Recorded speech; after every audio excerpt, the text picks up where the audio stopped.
Hello, my name is Jim Tompkins. I'm the chairman and CEO of the supply chain consulting and implementation firm Tompkins International.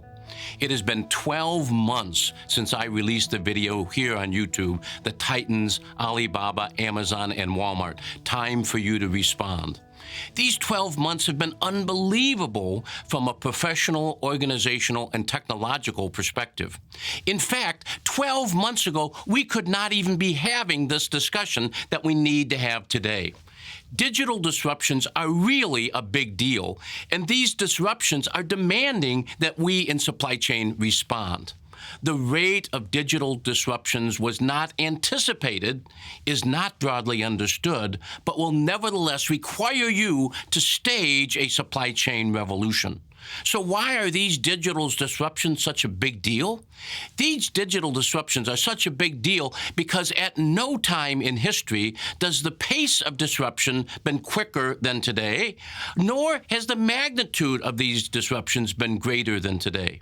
And there is no indication at all that there will be a slowing in pace or a reduction in magnitude of these disruptions. Our supply chains must respond to these disruptions. So let me begin with what I think is most important, your response to this video. I recommend this 4-step plan. Number 1, watch this video. Number 2, share the video with key supply chain leaders in your firm. Number 3, at the end of this video, there's a link to a white paper that will present to you a step-by-step process that you should follow to revolutionize your supply chain. Download this white paper and read it. Number 4, pursue the 3-step methodology for your supply chain revolution. First, assessing your current supply chain. Second, defining the future state design of your supply chain. And third, implementing your future state. Given how I think you should respond to this video, let me explain how I've organized the video. There are 4 chapters in this video.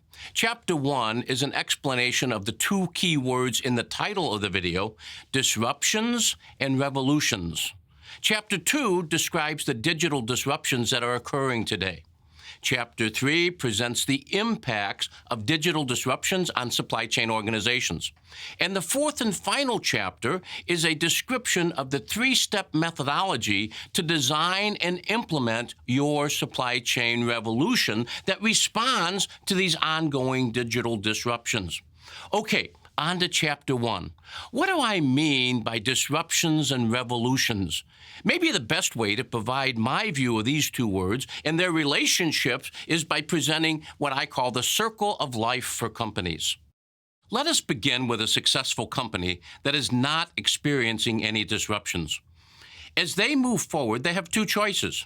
They either maintain their status quo and see their success fade and they cease being successful, or they do a good job of continuous improvement and they continue on their path of success. If while on this successful journey, a disruption in the marketplace occurs in that a new product or a new service is introduced, this disruption shakes the foundation of continuous improvement and the organization has a choice. They either fail to respond to the disruption and see their success fade, or they transform their products or services to respond to the disruption and they continue on their path of success. However, while on this successful journey, a disruption in the marketplace occurs in that a new business model is introduced. This disruption shakes the foundation of the continued success, and the organization has a choice. They either fail to respond to this business model disruption and see their success fade, or they reinvent their business model to respond to the disruption, and they continue on their path of success. There are 3 phases of a company's success path: ongoing success, disruptions in products and services, and disruptions in business model. And there's 3 responses to each phase. The 3 responses are an ostrich, a fighter, and a pioneer. The ostrich buries her head in the sand and says, none of this impacts me. In fact, they don't even see the changes and disruptions taking place. They say to themselves, if it ain't broken, don't fix it. To the contrary, the fighter sees the changes, the disruptions, and they want to resist the changes, to block the innovations, and to explain why change or disruption is not really an improvement or something the marketplace would value. After all, they've done well to this point, and the marketplace never needed this before. Why rock the boat? The third response is the pioneer or the visionary. They see the change, they see the disruption, and they embrace it. They grasp the marketplace potential, and they positively respond. You have a choice when faced with the three phases of your company's circle of life. You can be an ostrich, you can be a fighter, or you can be a pioneer. No matter which phase you are in, both the ostrich and the fighter are going to fail. They're not going to be successful. However, the pioneer will adapt a different approach to each of these three phases. If a pioneer is in the phase of ongoing success, they will deploy continuous improvement. If they are in the phase of product or service disruption, they will respond with a transformation. And if in a phase of business disruption, they will respond with reinvention. What I mean by the word revolution is the application of the right response at the right time. If faced with ongoing success, revolution is continuous improvement. If faced with product or service disruption, is transformation. And if faced with a business model disruption, it is reinvention. Continuous improvement is an organizational evolution. Transformation is a major change, and reinvention is becoming entirely new. Revolution is the appropriate application of continuous improvement, of transformation, and revolution at the right time. The right response at the right time is what supply chain revolution is all about. At the same time, let me be clear that the right response can be reactive or proactive. The right reactive response is needed when your company is disrupted by a competitor. However, even of greater value is when your response is proactive and you either disrupt yourself and/or you disrupt others. There are three states. 1, you respond to competitors' disruption. 2, you disrupt yourself. And 3, you disrupt yourself and your competitors. Moving on to Chapter 2, today's digital disruptions. To provide some context, let's do a very brief history of mankind. Our earliest period was prehistoric, before history, where life was about survival. Then from the BC through about 1400 AD, we have the agrarian era, where society was based on agriculture. This gave way to the pre-industrial era from about 1400 to 1700 AD, where there was no manufacturing, but a tremendous growth in the services related to agriculture. The actual Industrial Revolution Part 1 occurred from 1700s through the 1800s, where machinery was invented to support the manufacturing of products. Then in the 1900s, the Industrial Revolution Part 2 occurred, and we see the combining of machinery in the invention of factories. That just as we saw with the pre-industrial era, with the growth of services related to agriculture, we saw the same occur in the post-industrial era from 1930s to 1950s, a tremendous growth of services related to factories and manufacturing. We also saw in the post-industrial era the invention of computers. This led to the information era from the 1950s to the 1990s, where the use of computers for computing exploded to the point that information technology became the key differentiator in business. This then gave way at the turn of the 21st century to the digital era, where computers more and more became communication devices. In the late 1990s, the digital area hit first in media, music, TV, newspapers, then in travel, taxis and travel agencies, and then in financial services, checking, banking, money transfer, currency exchange, and then more recently in retail, in how the world shops in digital commerce. The most frequently referenced illustrations of the disruptive nature of digital era are Alibaba, the world's highest volume merchant, owns no inventory. Airbnb, the world's largest accommodation provider, owns no property. Uber, the world's largest taxi company, owns no cars. Facebook, the world's largest media company, creates no content. Skype, the world's largest phone company, owns no telco infrastructure. Netflix, the world's largest movie house, owns no cinemas. Apple and Google, the largest mobile software vendors who don't write most apps. And many more, like Rebecca Minkoff with the digitally connected store and Dick's Sporting Goods acquisition of Affinity Sports. And then, of course, the biggest digital disruptor in all of history, Amazon. Ongoing, relentless disruptions in product, service, and business model. But that is a whole new video unto itself. Read the white paper. One more thought on Chapter 2 about digital. Not trying to get into the development of your organization's digital strategy, but we in supply chain need to realize there are huge opportunities in establishing a digital supply chain. From the perspective of thinking about your digital supply chain, let me just insert here what I call the Big 11 digital components. Not going to spend much time on this. You can read about it in the white paper to get more detail on these digital components. But my Big 11 for us in supply chain are, number 1, artificial intelligence. Number 2, social interaction. Number 3, digital payment. Number 4, cloud computing. Number 5, big data and analytics. Number 6, mCommerce. Number 7, customer experience. Number 8, eCommerce. Number 9, IoT, the Internet of Things. Number 10, Uni-channel. And number 11, end-to-end supply chain visibility. Chapter 3 addresses the impacts of digital disruptions on supply chain organizations. The customer relationship in a digital commerce environment must be shared between retail owning the relationship and technology owning the relationship. The customer-company interaction requires a blend of retail and technology consisting of 1, explore, the customer to discover options and pursue choices. 2, purchase, the customer to order from the company. 3, receive, the company's supply chain fills the customer order. 4, support, the company supports ongoing needs of the customer.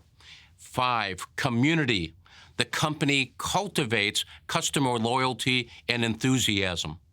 As the supply chain responds to digital disruptions, the value propositions that should be achieved include limiting the impact and responding quickly to all competitive disruptions, enhancing the customer experience and managing personalization, achieving speed and low cost of product fulfillment, providing a high level of information visibility and accuracy, minimizing uncertainty and risk, and last but not least, supporting strong revenue growth.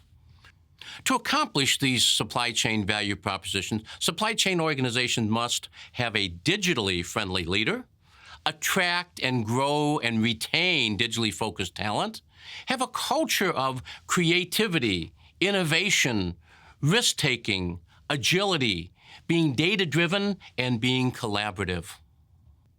We now grasp first the pace and magnitude of digital disruptions. Second, the need for supply chain revolution to respond to these disruptions. And third, the supply chain organizational implications of these digital disruptions. What remains in Chapter 4 is to present an overview of the suggested methodology for defining your supply chain revolution. The 3-step methodology for your supply chain revolution consists of assessment of your current supply chain, design of your future state supply chain, and the implementation of your future state. The tasks to be pursued in assessing the current supply chain are: map current supply chain flows, product flow, information flow, cash flow, and workflow. Document current levels of performance, capacity, and cost. Benchmark to best-in-class performers. Evaluate the customer experience and benchmark customer experience to best-in-class performers. Review information technology and benchmark to best-in-class performers. Develop a strengths, weaknesses, opportunities, and threats analysis of the above 4 tasks and document current supply chain improvement opportunities. This assessment of the current supply chain lays the foundation for defining the future state supply chain design. The tasks to be pursued to design the future state supply chain are scan and focus as follows. First, scan. Internally brainstorm, ponder, and reflect on current supply chain improvement opportunities. Externally brainstorm, ponder, and reflect from a customer's perspective supply chain improvement opportunities. Internally and externally brainstorm, ponder, and reflect on current and future digital disruptions and identify supply chain improvement. Identify new opportunities, capabilities, and/or services that are needed to transition your supply chain into a competitive advantage. Based on the above 4 steps, document the gaps to be filled to revolutionize your future state supply chain. Assure executive agreement of these supply chain gaps. 2, focus. For each identified gap, develop initiatives to upgrade your supply chain to fill the gaps. Do a cost-benefit analysis of each initiative and a risk assessment. Establish criteria for the prioritization of initiatives. Establish dependencies among initiatives. Create several versions of the supply chain future state by selecting and prioritizing the identified initiatives. Evaluate, select, and document the design of the future state supply chain. Present the future state supply chain to the executive team to get feedback and consensus. Now that we have the assessment of the current supply chain and the design of the future state supply chain, the tasks to implement the future state supply chain are: address change management by addressing readiness for change and identifying organizational deficiencies. Develop a step-by-step roadmap for each initiative. Develop the supply chain revolutionary plan that documents the overall transition from the current supply chain to the future state supply chain by defining do now, do next, and do later sequencing of initiatives. Document resources and finances to pursue the future state supply chain. Communicate the future state supply chain to everyone affected in obtaining stakeholder agreement and buy-in, and pursue the future state supply chain roadmap. There you have it. It's been an unbelievable last 12 months. With the pace and magnitude of digital disruptions coming faster than ever, it is simply mind-blowing to think about where we'll be 12 months from now. And it's our job to respond to the required supply chain continuous improvements, transformations, and reinventions to assure a supply chain revolution that responds to this level of digital disruptions. 2 things left to say. First, a review of my simple 4-step plan for you to respond to the digital disruptions and revolutionize your supply chain. First, watch this video. Check, you've done that. Congratulations. 2, share this video with friends and associates. 3, download and read the white paper. 4, pursue the 3-step methodology for defining your supply chain revolution. First, assess your current supply chain. Second, design your future state supply chain. And third, implement. To conclude, a brief summary. Digital disruptions are a huge deal. Digital is rapidly changing the way we do business. Business cannot be successful in this digital era with yesterday's supply chain practices and technologies. We live in very, very exciting, fun times, and we supply chain professionals are more important to the success of our companies than ever before. These are the times to stage a supply chain revolution that responds to the unmatched level of digital disruption. I wish you all the best.